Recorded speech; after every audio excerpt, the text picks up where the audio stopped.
హైదరాబాద్లో ఒక చిన్న గది. ఉదయం 7 గంటలకే నిద్రలేవడం, వెంటనే ల్యాప్టాప్ తెరవడం, స్క్రీన్ మీద సిస్టమ్ బూట్ అవుతూ లోడింగ్ అని కనిపిస్తుంది.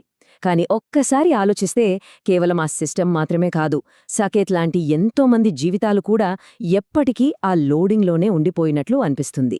జీవితం ముందుకు సాగదు, ఆగిపోదు. ఇదొక విచిత్రమైన ఉరుకుల పరుగుల ప్రయాణం.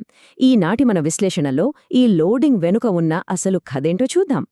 ఇదంతా ఒక అంతులేని వలయంలాగా ఎలా మారుతుందంటే, ఆఫీస్ టీమ్ మీటింగ్స్ జరుగుతున్నప్పుడు అంతా సవ్యంగానే సాగుతోందని నమ్మించడానికి ఎలాంటి కష్టం లేదు బ్రో అని ఎంతో ఉల్లాసంగా నవ్వుతూ చెబుతుంటాడు సాకేత్. కాని ఆ మీటింగ్ అయిపోయి మైక్ మ్యూట్ చేసిన మరుక్షణమే ఆ తీవ్రమైన ఒత్తిడిని తట్టుకోవడానికి ఒక్కసారిగా లోతుగా ఊపిరి తీసుకుంటాడు. అది అతనికే తెలిసిన నిజం. టార్గెట్లు, డెడ్లైన్లు, కాల్స్ ఇవన్నీ కార్పొరేట్ ప్రపంచంలో బాగా అలవాటైపోయిన పదాలే. కానీ వీటితో పాటు ఆ అర్జెంట్ అనే పదం వినగానే గుండె దడదడలాడిపోతుంది.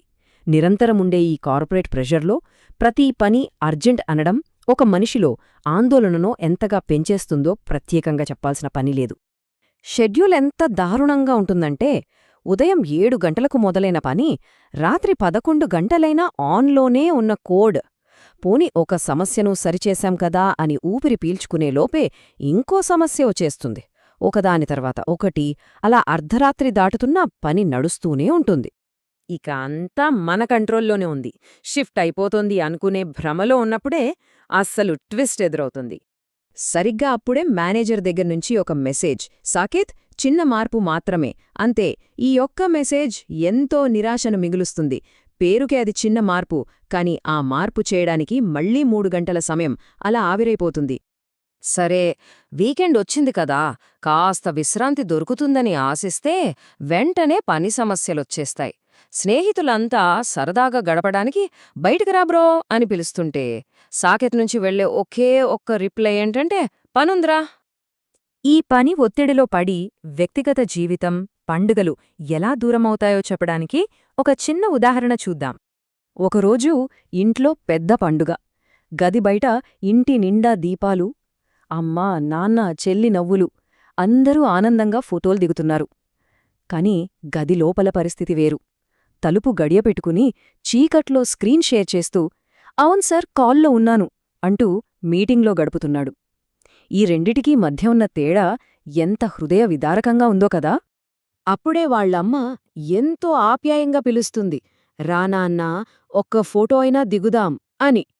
కుటుంబంతో గడపాల్సిన ఎన్నో మధురమైన క్షణాలను ఈ కార్పొరేట్ వలయల్లో పడి ఎలా వదిలేసుకుంటున్నాడో ఈ ఒక్క పిలుపు తెలియజేస్తుంది. దానికతనిచ్చిన సమాధానం, 5 నిమిషాలమ్మా. కాని ఇక్కడ అసలైన విషాదమేమిటంటే, ఆ 5 నిమిషాలు ఎప్పటికీ ముగియవు. వాస్తవానికి ఆ కాల్ అయ్యేసరికి పండుగ సందడి మొత్తం పూర్తిగా ముగిసిపోతుంది. ఆ రాత్రి అందరూ నిద్రపోయాక ఒక నిశ్శబ్ద వాతావరణంలో హాల్లో ఇంకా వెలుగుతున్న పండుగ దీపాల వంక మౌనంగా చూస్తూ ఒంటరిగా కూర్చున్న సాకేత్కి ఒక బలమైన ఆలోచన వచ్చింది. డబ్బు కోసం పనిచేస్తున్నాను నిజమే, కాని ఆ డబ్బు సంపాదించేలోపే జీవితంలో తిరిగి రాని ఎన్నో మధురమైన క్షణాలను కోల్పోతున్నాను కదా అని. ఉరుకులు పరుగులు పెడుతున్న తన లైఫ్ స్టైల్ వెనుక దాగి ఉన్న అసలు మూల్యం అప్పుడే అతనికి స్పష్టంగా అర్థమైంది. అయితే ఆ క్షణం నుంచి తన జీవితాన్ని తను తిరిగి పొందాలని నిర్ణయించుకున్నాడు. ఆ మరుసటి రోజునుంచే కొన్ని చిన్న చిన్న మార్పులు చేయడం మొదలుపెట్టాడు. సమయానికి భోజనం చేయడం, ఆదివారాలు పూర్తిగా కుటుంబానికే కేటాయించడం, పండుగలకు ఖచ్చితంగా సెలవు తీసుకోవడం లాంటివి అన్నమాట. ఈ చిన్న బౌండరీస్ పెట్టుకోవడం వల్ల అతనికి కాస్త స్వాభిమానం, ఇంకొంచెం ప్రశాంతత దొరికాయి. ఈ కథ ద్వారా మనకు అర్థమయ్యే నీతి ఇదే.